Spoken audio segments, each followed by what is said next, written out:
Ini lagu yang pernah dipopulerkan oleh Gloria Gaynor ya, dan lagunya sangat menghentak banget. Dan kalau Anda dengar kata-katanya yang paling penting adalah I will survive. Itu yang akan menjadi topik bahasan kita pagi hari ini, searah atau juga sejalan dengan judul lagu tadi. Itu juga yang menjadi judul dan topik perbincangan kita di kesempatan pagi hari ini dalam Smart Happiness. Selamat pagi Smart Listener dan juga sahabat yang bergabung. Tentu saja tidak pernah akan ada kata kemenangan kalau tidak ada pertandingan dan juga perjuangan ya. Dan tidak ada kata bahagia kalau kita tidak pernah mengalami tekanan. Dan pagi hari ini senang banget, alhamdulillah puji Tuhan ya, berkat dukungan kita semuanya, dukungan doa dari seluruh masyarakat Indonesia. Kembali pagi hari ini kita bersama-sama dengan Pak Arfan Pradiansyah. Selamat pagi Pak Arfan. Selamat pagi Mbak Ola, apa kabar hari ini Mbak? I will survive. Ya, ya. Senang banget udah bisa mendengar kata pertanyaan Pak Arfan dan juga mendengar ketawanya ya. Saya yakin kalau selama 1 bulan kita nih ditanyain terus kan sama Smart Listener itu Ya. kok rekaman tadi pagi siaran tadi pagi saya nggak bisa ketemu ya di apa namanya di YouTube ya gitu kan. Oke, ya. Banyak yang bertanya seperti itu. Nah, kesempatan pagi hari ini Smart Listener kita mau bersama-sama dengan Pak Arfan sama ya dengan lagu yang tadi sudah kita perdengarkan di awal, I Will Survive. Itu akan menjadi topik bahasan kita. Kenapa Pak Arfan mengambil topik I Will Survive? Tentu ada alasannya. Tetapi sebelum sampai ke situ, mari kita lihat dulu, kita tengok dari lagu tadi yang saya nggak tahu apakah selama masa-masa perjuangan itu terus Pak Arfan menyanyikan lagu ini tuh ada bagian-bagian yang sangat berkesan banget atau gimana? Silakan Pak Arfan. Ya, terima kasih Mbak Ola, senang sekali saya bisa kembali live ya di Smart Happiness setelah sempat absen 5 minggu Mbak. 5 minggu, Jadi betul. selama 5 minggu itu saya berjuang sebetulnya ya untuk melawan COVID-19 ini. Ya, Karena saya terkena COVID-19 dan ini saya harus 10 hari berada di ICU Mbak Ola. oke. Ini memang ini kenanya ini memang agak parah ini ya. Agak Ya, parah karena paru-paru saya itu 80% itu putih, Mbak. oke. Jadi ini kalau tidak di ruang ICU mungkin agak sulit ini untuk bisa diselamatkan gitu ya. Tapi alhamdulillah ya berkat bantuan berkat lindungan dari Allah, doa dari teman-teman semua termasuk Smart Listener dan sahabat Sonora Network, teman-teman di Smart FM ya.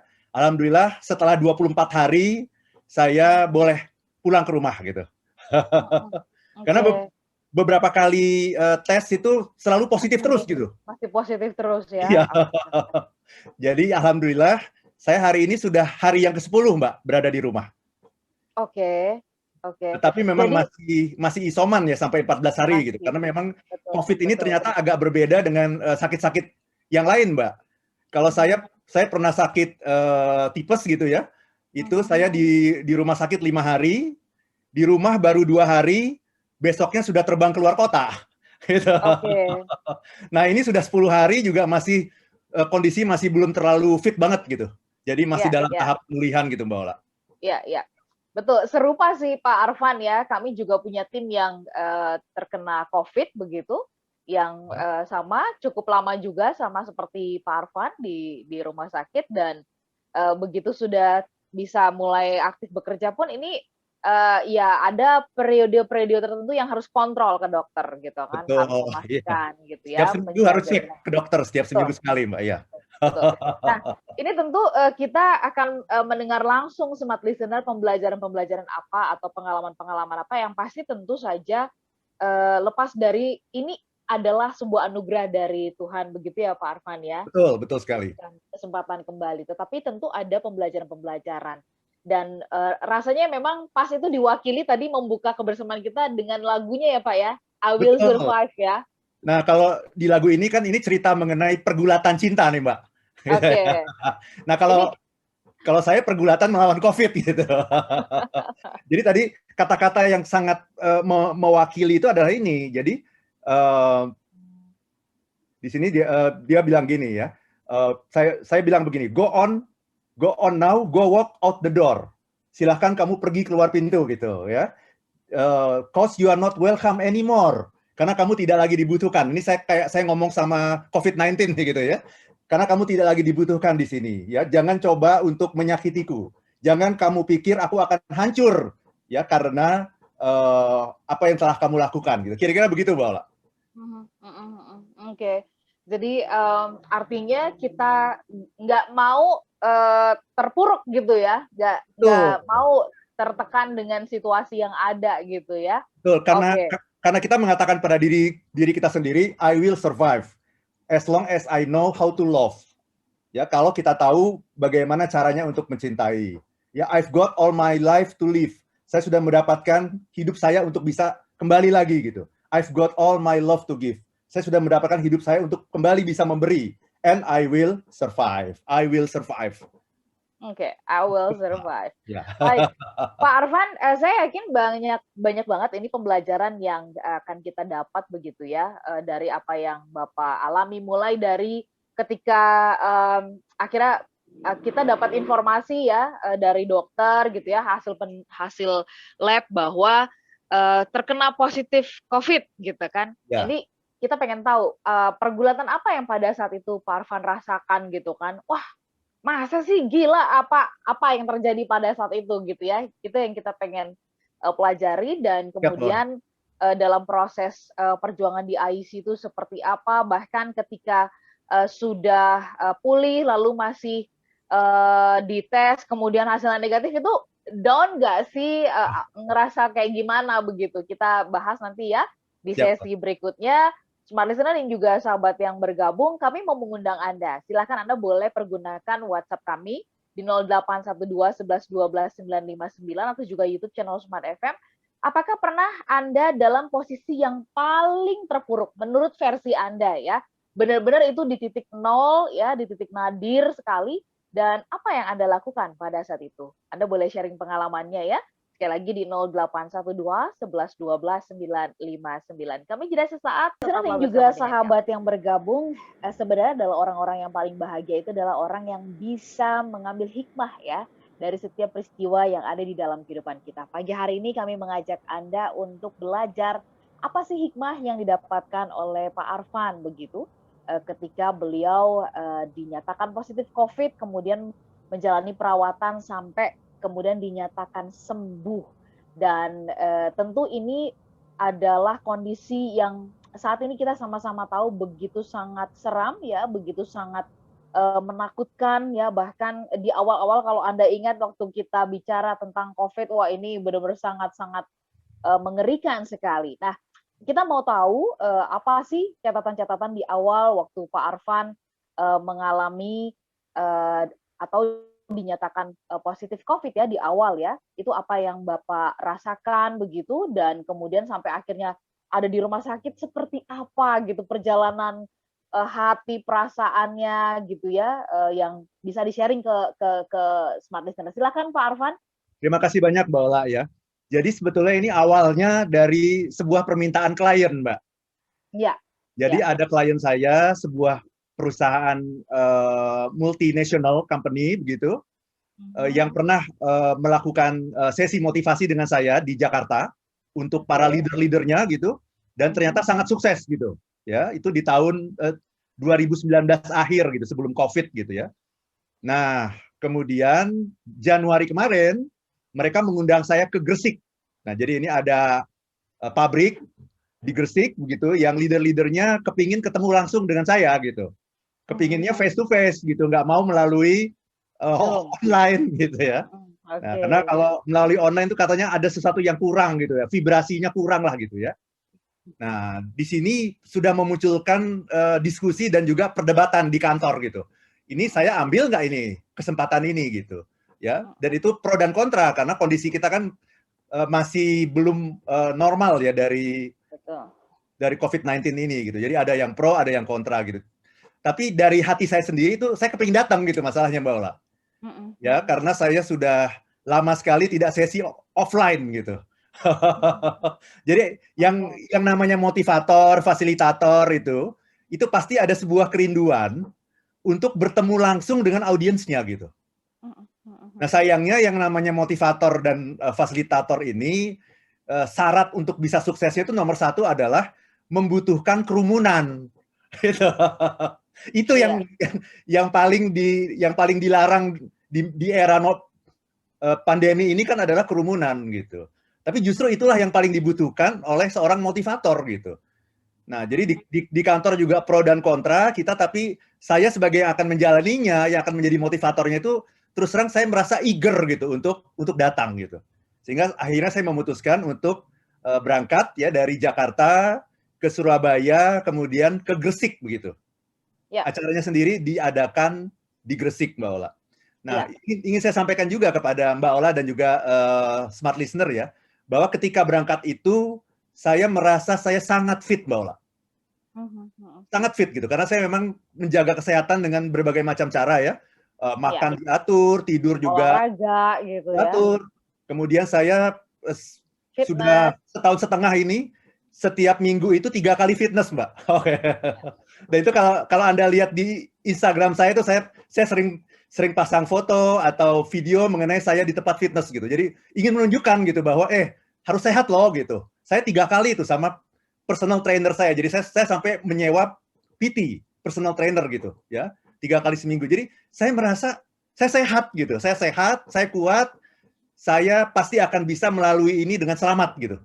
Nah, akhirnya ya dengan berbagai macam perasaan yang bercampur aduk gitu, ada rasa excited, tapi juga ada sedikit rasa was-was, saya memutuskan untuk berangkat gitu ya. Nah, saya berangkat di hari Jumat tuh, langsung dari Smart FM, Mbak Ola. Jadi, waktu kita siaran pertama itu ya, siaran pertama di tahun 2021, selesai dari Smart FM, langsung berangkat ke airport gitu. Ya. Nah, ternyata Mbak Ola, ketika sampai di Gresik ya, kemudian kita makan malam ya. Makan malam itu tiba-tiba kok saya merasa kayak ada angin yang keras gitu, Mbak Ola.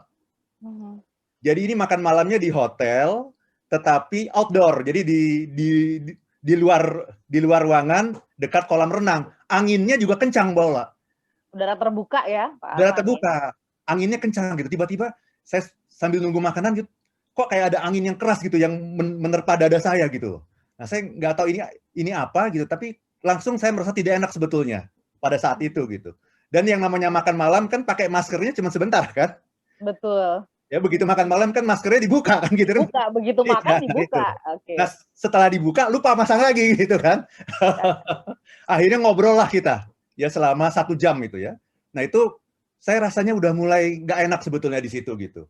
Nah besok harinya itu hari Sabtu Mbak Ola ya. Hari Sabtu pagi itu sarapan pagi kok udah mulai nggak nafsu makan tuh. Ya. Kemudian saya jam 8:30 itu sudah mulai sesi motivasi Mbak Ola. Oke. Ya. Langsung di tempat klien itu yang hadir ada sekitar 100 orang. Nah, yang menarik adalah ini sesinya tadinya 2 jam, Mbak Ola. Tapi saya saking semangatnya, itu akhirnya sesinya jadi 3,5 jam, Mbak Ola. Wow. Saking semangatnya, padahal waktunya sebetulnya hanya 2 jam saja. Saking semangatnya 3,5 jam, dan yang menarik adalah saya tidak pakai masker. Selama 3,5 jam itu di Selama antara 3,5 jam. kerumunan itu ya, di antara 100 Betul. orang itu ya. Okay. Karena kalau saya pakai masker, ini ada 2 alasan kenapa saya tidak menggunakan masker. Yang pertama adalah karena saya merasa sehat gitu ya. Yang kedua adalah kalau memakai masker itu akan mengurangi kinerja saya. Karena ngomongnya jadi harus lebih keras kan karena terhalang oleh masker gitu. Ya. Yang ketiga juga kalau di foto juga agak kurang menarik gitu lah ya. Masa motivatornya pakai masker gitu. Dan saya memang, nah ini nanti yang juga boleh kita bahas ya. Saya juga tidak terlalu worry sebetulnya dengan yang namanya COVID-19 ini. Nah, ini masalah belief nanti yang boleh kita bahas secara lebih mendalam ya. Tapi dengan 3 alasan itu akhirnya saya sudah melupakan masker gitu. Sampai akhirnya selesai acara pun, foto-foto dan sebagainya. Nanti kalau Anda lihat di Instagram ya, semua peserta pakai masker Mbak Ola, kecuali saya gitu. Nah itu ya, akhirnya acara selesai jam 12 siang gitu. Jam 12 siang, saya kemudian buru-buru ke bandara ya, ke Bandara Juanda di Surabaya. Sampai bandara udah sempoyongan, Mbak Ola.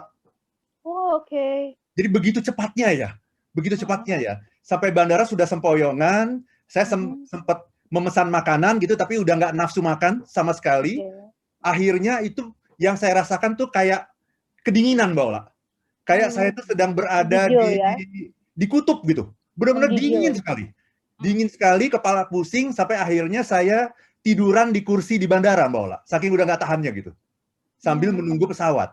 Nah, ketika sudah datang pesawat, itu saya buru-buru ke pesawat, dan yang saya katakan pada pramugari itu cuma satu, Mbak, minta selimut, Mbak, gitu. Begitu saya duduk, langsung dikasih selimut, dan saya langsung nggak sadar sampai nyampe ke Cengkareng, Mbak Ola. Kedinginan sepanjang perjalanan, dan saya tertidur sepanjang perjalanan. Itu awalnya, Mbak, dari kenapa saya sampai dirawat di rumah sakit itu. Itu awalnya seperti itu, Mbak Ola. Oke. Jadi di awal Pak Arfan merasa satu itu tadi catatannya ya, mungkin nanti kita bisa pelajari itu, merasa fit gitu ya, karena ya menjaga kesehatan, tidur yang cukup, istirahat gitu ya, lalu kemudian juga olahraga. Jauh banget deh, mungkin itu berbanding terbalik dengan saya misalkan gitu ya, begadang terus gitu ya, benar-benar yang struggle banget dari sisi waktu bekerja dan sebagainya. Nah, tetapi tadi Pak Arfan mengatakan, nah ini yang kita mau coba dalami gitu ya, masih ada waktu sebelum kita jeda. Tadi Pak Arfan mengatakan bahwa ya itu saya merasa bahwa sangat tidak worry terhadap COVID ini gitu. Mungkin bisa Pak Arfan kupas, tidak worry ini apakah juga berarti bahwa di awal-awal ya Pak Arfan termasuk yang apa sih COVID gitu kan, itu beneran nggak sih, ada nggak sih gitu. Apakah yang juga di area situ, di lingkaran itu maksudnya Pak Arfan?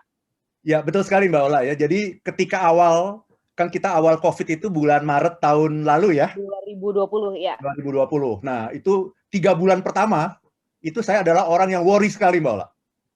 Jadi 3 bulan pertama itu tidak keluar rumah dan sebagainya gitu. Ya, sekalinya pergi keluar rumah itu, begitu pulang ke rumah tuh kayak orang parno gitu ya, langsung ganti baju dan sebagainya gitu loh. Betul-betul hati-hati sekali gitu. Itu 3 bulan pertama gitu. Tapi selama 3 bulan itu kemudian juga saya banyak cari data, artikel, video di internet, yang kemudian saya mendapatkan sebuah clue gitu, bahwa jangan-jangan ini adalah sebuah konspirasi gitu. Nah itu tuh Mbak Ola. Jadi saya banyak belajar mengenai teori konspirasi gitu pada akhirnya gitu. Dan dalam teori konspirasi, kalau kita belajar yang namanya teori konspirasi itu intinya cuma satu. Dalam segala apapun yang terjadi, segala musibah itu, kita harus lihat siapa orang yang paling diuntungkan dalam musibah itu. Jadi sama kayak misalnya kita belajar mengenai G30 SPKI ya misalnya gitu ya.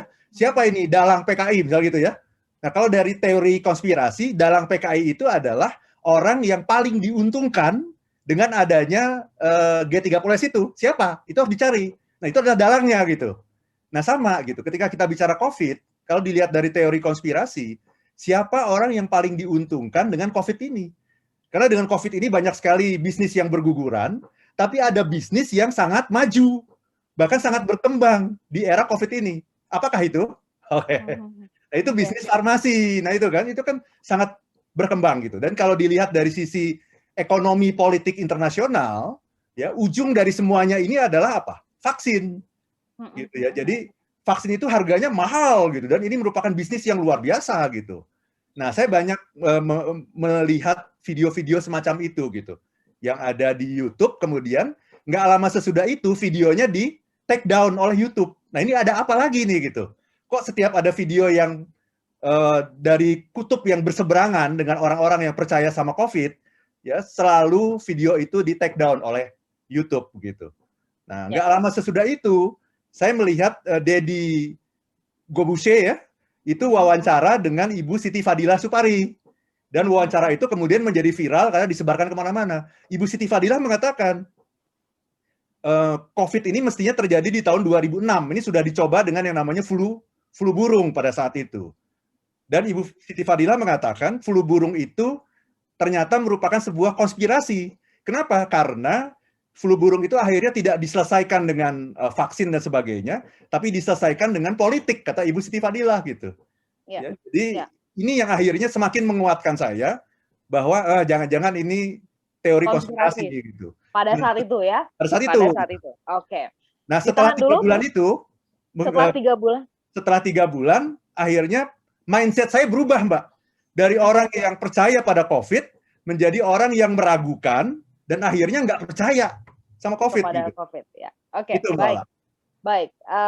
Kita bahas nanti lebih lanjut, lalu ya setelah kemudian dinyatakan positif COVID, apa pembelajaran besarnya tentu yang harus kita dapatkan, yang kita bisa ambil ya, yang kita bisa petik bersama-sama ya. Smart Listener, kami jeda sebentar.